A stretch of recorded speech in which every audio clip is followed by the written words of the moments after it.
Hey, good morning. It's Lori Lindsay, and this is today's Love and Light message from Spirit. Today is Monday, April 7th, 2025. I've already made two videos today because my own personal meditations and readings this morning were like off the charts.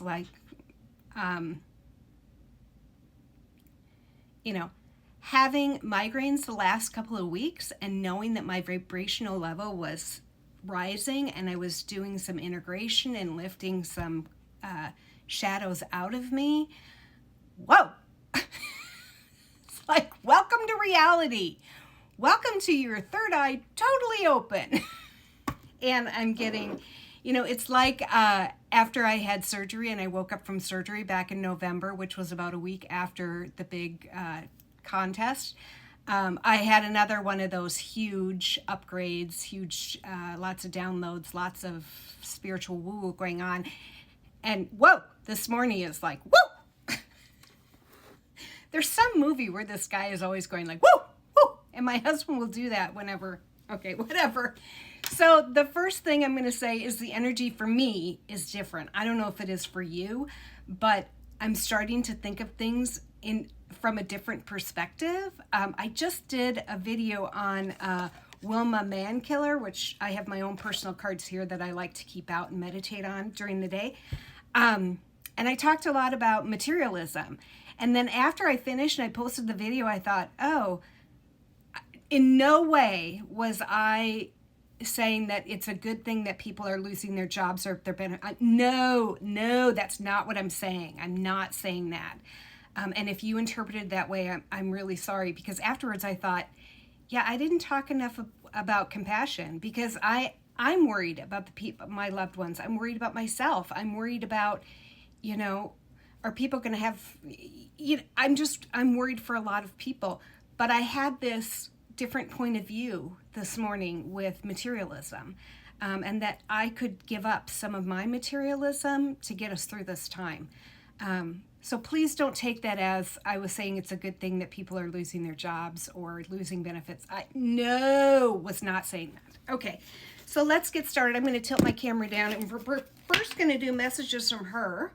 And my personal one was Wilma Mankiller, and if you haven't seen that video, that's when I talk. I got cards all over the flipping place, flipping in different directions. Okay, let's start again.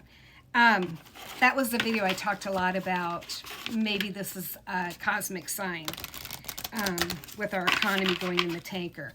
Believe me, I see the other side too. So if you want to watch that video, it's just the one previous to this one.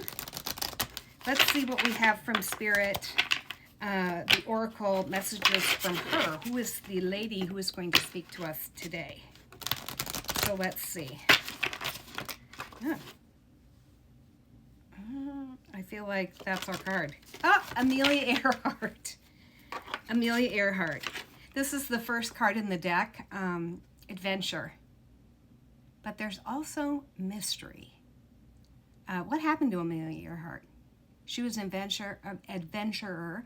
She flew her plane across the Atlantic, landed in, I believe it was Ireland. This was way back in the 20s, maybe the 30s.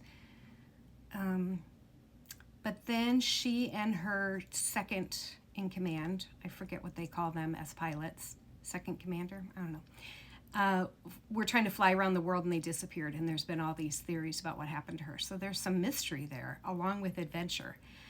Going out into the unknown, braving it into the unknown is what I'm picking up with this, that taking chances, even if those chances might lead to unintended consequences. Well, for her it did, unless that was her plan. I don't know. I'm not tuned into Amelia right now, but I've always been fascinated by this woman. Imagine what it was like for her to fly out all by herself with this one other person, being the first woman to do that. Or what about astronauts? The first astronauts that went out into space. Not always knowing consequences. I'm thinking of Apollo 13. So let's see what it says in the book. Amelia Earhart, such an adventurer, such an iconic woman. And it was Women's History last month. She was born in 1897 and died in 1937. Adventure is worthwhile in itself. The meaning: get out of your comfort zone. Change your scenery. Let yourself have an unexpected venture. Remember that planning only goes so far, and your spirit and mind need to be regularly surprised to continue growing and evolving. You need to see things from outside of your norm and everyday life to be connected with the greater world. And that is so true. When you travel, it raises your conscience level. It really does. When you see how people live and you interact with people, and I highly recommend traveling. Maybe not during this regime, but get out there. Meet people of other cultures. You can even do it right in your community. You can meet with other community or cultures. When you expose yourself to more of the universe, you build greater compassion, understanding of a shared human experience. Be sure to take risks and leap into experiences of which you had no idea of the outcome. So that's Amelia Earhart. That's our oracle card for today. Let's set that aside with the deck, and I'm going to do the Sassy Affirmation Tarot for the reading. Some of you may have noticed I'm wearing my I Dissent shirt. I'm a big Ruth Bader Ginsburg. Loved her while she was alive, love her even more now. She died the day before my oldest granddaughter's gender reveal party. And so those two things will always be connected in my mind. And then on the back it says, when injustice becomes the norm or something, resistance is a must. I probably don't have the quote right, but it has that on the back with a picture of her. So we are definitely living in times that, what would Ruth Bader Ginsburg say? I loved it when Jessie Cakes, or Jessie the Starseed, Jess the Starseed, talked to Ruth. And Ruth is sassy. Jess was surprised how sassy she was, but I've seen a ton of documentaries on her, and yeah, she is a sassy girl. Love her to pieces. Okay, let's see what the tarot message is from Spirit for the collective today. These cards are kind of, they're still new. So they kind of, and they have a different kind of coating on them. So as of yet, they're not the easiest to shuffle. Especially with my weird hands. So let's see, my process is, if I do this 3 times, and oops, already one has fallen out. 3 times, and if nothing pops out, then I take off the bottom, but I already had one. So is that the only card for today? It is, and I'm already at 8 minutes. The 3 of Pentacles, and because it went sideways, is this meant to be read upright? Yes, the 3 of Pentacles, and look at, they're all lined up. High 5, high 10, the pentacle in the middle on his necklace. Cheerleaders. Okay, let's read what it says before my time is up. The 3 of Pentacles. The 3 of Pentacles. It's in the back of the book.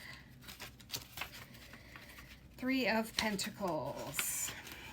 While you are hard at work on goals, dreams, or a shoot for the moon scheme, this card likes to stand on the sidelines and say, keep at it. And you can do it. And come on, ref, are you blind? Wait a minute, strike that last one.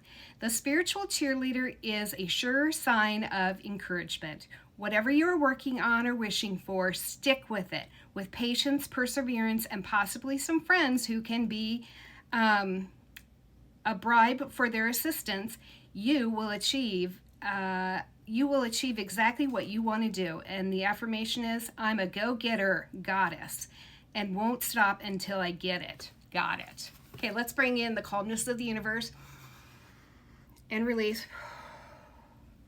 Love and light. I hope you all have a blessed day.